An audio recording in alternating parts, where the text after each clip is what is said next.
Hello everybody and welcome to the Data Dose. I'm your host, Tucker Dixon, and for the next 10 minutes we will be looking at gaming news and information, while of course watching some good gameplay, so let's get it started.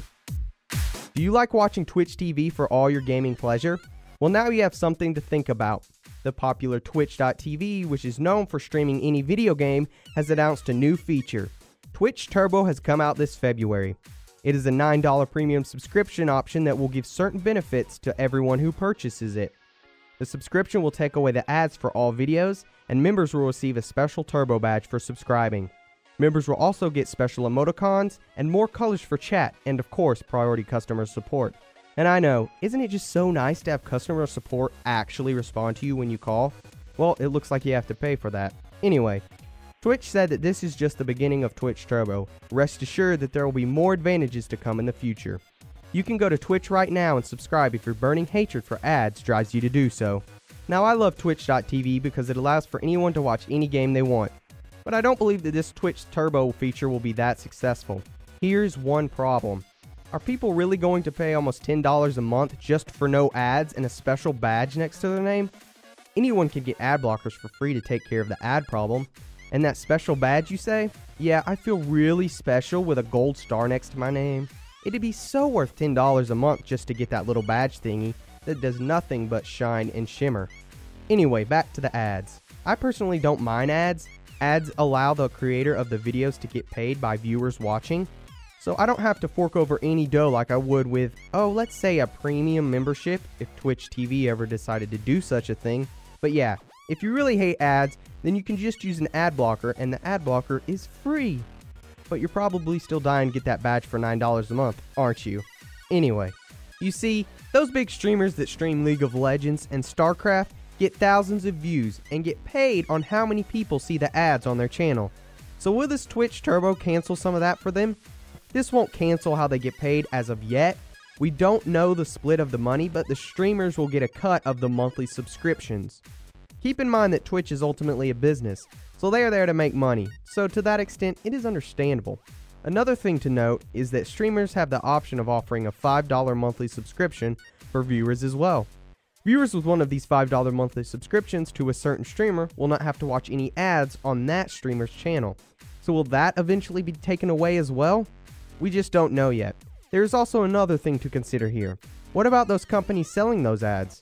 What will happen if people pay to see none of their ads at all? Now, technically, if everyone is using Twitch Turbo, then Twitch is still getting their money every month.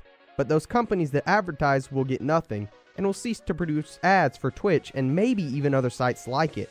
But in reality, not everyone will pay monthly for no ads and colors for their name, and there will also be people like me who don't mind seeing ads. This whole Turbo thing seems to be something that might not work. If everyone does pay, then the advertisers are hurt pretty badly. And if very little use it, then Twitch might hurt because advertisers might not see it as a viable use of their ads. So as we can see, this could be a success or failure for one of three sides. Twitch might hurt from this, the advertisers might end up hurting from this, and maybe even us, the viewers, might not like something that turns out. But in the end, someone will not be happy about Twitch Turbo. But since this is early on in its inception, let's keep hope alive because there's no way of knowing what it will turn into. But keep an eye on it as the year progresses to see what happens. Well, we all have some extremely exciting news because we have some new and confirmed information about the new Witcher 3 Wild Hunt. CD Projekt announced some information on their third installment of the Witcher series. Witcher is a dark role-playing game. If you've not played any of them, then get out of your seat, stop watching this show, and go play them right now. The Witcher series is known for non-linear stories and some of the toughest decision-making in video games. The past 2 years, Witcher games have not been quite as much of an open-world RPG as, say, the Elder Scrolls series. The games make up for a lack of exploration with some of the most amazing and most complicated storylines and character decisions in games to date. But the new Witcher 3 Wild Hunt will have all that, plus even more. CD Projekt created the new Red Engine 3 for this game to provide an even bigger experience than before. CD Projekt is using this engine to create an open-world RPG for their Witcher series for the first time in franchise history. The world will be even bigger than Skyrim's vast world, which is saying something. It will also have intriguing storylines from politics to out-of-this-world monsters in one of the biggest worlds we will see for an RPG. According to CD Projekt, the game will be coming to the PC and to high-end platforms in 2014, not to mention the next generation of consoles. The game will have massive fantasy metropolises to stormy wild forests full of monsters. But do you want to know what the best part of it is? There will be absolutely no loading screens in this game whatsoever, and I have to say I'm very excited for this game because of the potential that is here. First off, the story of Witcher games is nothing short of amazing. It also allows for the player to make important decisions that affect the game's play out. Decisions can affect the gameplay or where the story is headed. An RPG with a good story is crucial since that is usually the main focus of an RPG game. The gameplay of all the Witcher games has been great, and they are now updating the mechanics with the new Red engine. Thus, you can expect more crisp and fluid gameplay to provide a more fun, action-packed monster beatdown. Since it's a CD Projekt game, there is no doubt that it will also look beautiful in the process. All these things plus the game bringing in the biggest open world is just an astonishing thought.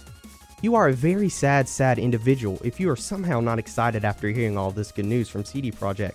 Unfortunately, we have a long time to wait for the game to come around because it won't be released until sometime in 2014. But I'm sure we'll get some sneak peeks of it as the year progresses, especially in the summer when E3 comes around.